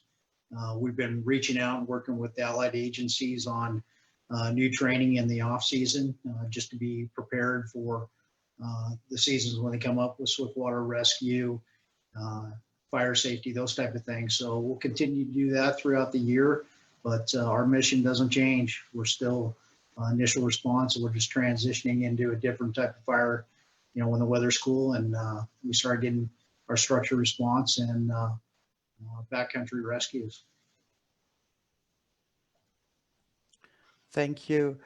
And CalFIRE, of course, it's a very different story, because CalFIRE, you are more than busy with an immense number of complexes that are still burning, and I believe we have some of the local firefighters, local Cal firefighters, are still on strike teams and in some of the complexes, be that the North Complex or some of the new fires. Jim, can you give us an outlook if you finally get everybody back? You also have 2 of the 35 priority projects that the governor had. They're also in the Nevada Yuba Placer unit. Can you give us an update on those? I absolutely can. So let's start off with where we're at with Wildland Fires right now. So we're very stripped. Our partners are helping us out a bunch. What we do is we will send out fire engines to help on these large fires. And just when we thought we were getting ahead of it, we had this last wind event, which started, as everybody's seen on the news, several new fires. So those 2 new fires in Sonoma County, I'm sorry, in Napa County and up in Shasta County are they're just devastating. So already our resources were very thin. Right now we have 5.5, almost 5 3/4 strike teams, which equates to 28 engines out right now. Normally we have 22 engines in our unit with 5 reserve engines. So we've sent out some of our partner engines that we were renting, in all of our frontline engines, with the exception of 1 frontline engine is the only one left in the Nevada Yuba Placer unit right now. So yeah, we're very thin.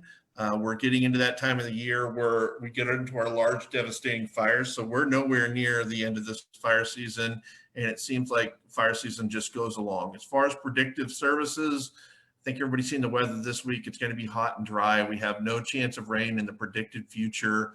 Well, you know, if you look at the Farmer's Almanac and predictive services, it looks like we're going to probably get into a very wet winter, which really doesn't help with all the fire damage. You know, if you look at the statistics of California, we usually don't even burn anywhere near 1 million acres. We're already over 3 million acres burned in California this year in the state responsibility areas. So very devastating fire season so far. What we're doing with, you know, specifically in this area of the Yuba River drainages is we have combined on our battalion ignition plans and our unit fire plans some of the projects that go along the Yuba River into one big project. It makes it a little bit easier for us to coordinate the efforts. And then, so the good news is that. The bad news is that a lot of our funding looks like it's going to be frozen for a myriad of different reasons, but certainly has to do with greenhouse gas funding, and we don't have the ability to send any of our or sell any of our carbon. So the funding is drying up pretty rapidly for those types of projects. They're going to have to find another way to get that funded. We're also working with state parks. I'm sure Matt will tell you this too, and in working on the Malakoff Diggins area, they potentially have some funding to do a lot of fuel reductions up there with some maintenance that goes along with that. So that's really good news. Those are the two things we like to hear, is fuel reduction and maintenance go hand in hand. So we're looking forward to that project. Maybe we can get that up and running. Certainly it is not the time of year to be thinking about that kind of stuff. We're past the time when it's good to do fuel reductions. And probably it's time to just be ready for response and do those other things to make your home safer, hardening homes, be ready to go, know your area, all that kind of stuff that we talk about. As far as the two priority projects, they're slowed because we don't have the resources to put them on right now. So whatever the Fire Safe Council in Nevada County are managing with their private resources are really all that's happening on the Ponderosa. We are hoping to put our National Guard crew back out onto the Ponderosa project, either on the BLM property or on the original priority project areas, and get some work done there. But most of it'll be at a slower pace than it has been, just because we really only have one hand crew to devote to that. And we have to kind of keep them towards the center of the unit and be ready for initial response. As far as the North Fork project in Placer County, that also has run out of funding for any private work. And like I said, all of our crews are out doing firefighting right now, so they don't have the ability to do that. So that's where we're sitting with our projects. We're pushing ahead as much as we can, and we're really looking forward to some rainy winter, like Jim Turner said. Thank you very much. And Paul, could you maybe sum up the county efforts, and also specifically with what's going on with the Jones Fire? Because after all, we not only experienced the acreage burn, but there were homes lost, and fortunately there was a federal management assessment grant came in very fast. And is there any other help that is available now, and what is happening to the homeowners as well? Can you maybe give us an update on that? Yeah, good afternoon, Pascale. Thank you. Paul Cummings, the Nevada County Office of Emergency Services Program Manager. So I do have some good news to report. We recently found out as of Monday that Nevada County was included in the larger FEMA declaration that was part of that August lightning complex. So that's a pretty big deal for us. That is going to be focused on public assistance. So that's going to be things like supporting, the Woman's School that had some losses, and the Independence Trail. That's going to cover law enforcement and fire suppression. We did ask to have the private residences, the homeowners who had losses, submitted, and the state did submit those. The approval that we got back from FEMA did not include those private residences, so we're still trying to advocate. But it looks like right now the FEMA dollars and state dollars, because we were also provided with an approval under the California Disaster Assistance Act, so CDAA. That right now is all focused on the public side. So big news, and we are really trying hard to advocate. I'd say one of the biggest things that our office has been doing for the last month and a half now, if you can believe it, it's been a month and a half since the Jones Fire, has been focused on recovery, advocating for Nevada County residents, advocating for our stakeholders. Been out to the Independence Trail twice. So thank you, many of you on the call who went out and helped us make that case to FEMA and to the state. So we're still trying to get as much information as we can. We're still trying to get these dollars into our county as quickly as we can. So hopefully that answers your question. And to piggyback on what Chief Mathias said, we got to remain vigilant. We have another 6 weeks at least of dangerous fire conditions. So the public needs to continue to do their part, and we're going to do our part to message and try to keep you safe. Thank you. And Erin, Melinda, closing thoughts for you? Yeah, I'll update quickly on our projects as well in this region. So clearly the Independence Trail is going to be a major focus throughout the winter and for years to come. We're also working on a sustainable recreation solution campaign. So part of that is this mile marker program that we're collaborating with Circle, and that's kind of come out of this cohort, is how do we provide signage down at the river to have people have a location for law enforcement to tell people where they are for public safety. So working on that throughout this winter as well. We're also partnering with the Yuba Watershed Institute. They got a grant through the Sierra Nevada Conservancy for a bunch of forest health planning on BLM land, as well as BYLT land in the Round Mountain area. So that's just south of the South Yuba River. So that project is ongoing. And still working on that patchwork of public-private land. So we've got about 3 projects in this region, both north and south of the river. One is a California red-legged frog habitat that we're trying to preserve, as well as some land up on the ridgetop, and just continuing to create that comprehensive corridor of conserved lands down there. Great, thank you. Melinda? Just general wrap up. We've got a long road ahead of us, and Circle's really excited to be partnering with all of these folks and helping to move projects forward with watershed health at the center of how we're viewing everything that's happening. And I had a fair chance to speak today, so I don't want to take up too much time, but just appreciate being here and welcome hearing from the community and others ways that they see Circle able to step up and do more. Great, thank you. And I would like to leave the final words to our 2 supervisors. So Sue and Heidi, where do we go from here? So I could jump in and say that, you know, I could say right now, we're continuing to be committed to work with this group to address a number of things that you've heard about today, both ongoing projects, but also to be looking at some of the bigger things we need to be tackling in the future. We're lucky enough to have a short-term intern right now, Sarah, who's listening in on the call, and she's going to help us pull together a report, hopefully looking a bit at what we've done so far and helping to identify sort of what are the things we need to be stepping up and doing more about. We're also going to be reviewing our fire ordinance. It has to be renewed every year. And at some point we need to decide, are we making it permanent or are we going to do more with it? So that's coming up this year as well. I just want to put a pitch out to folks in the community as well. You know, we hear from you all the time, emails and phone calls on things you like and don't like.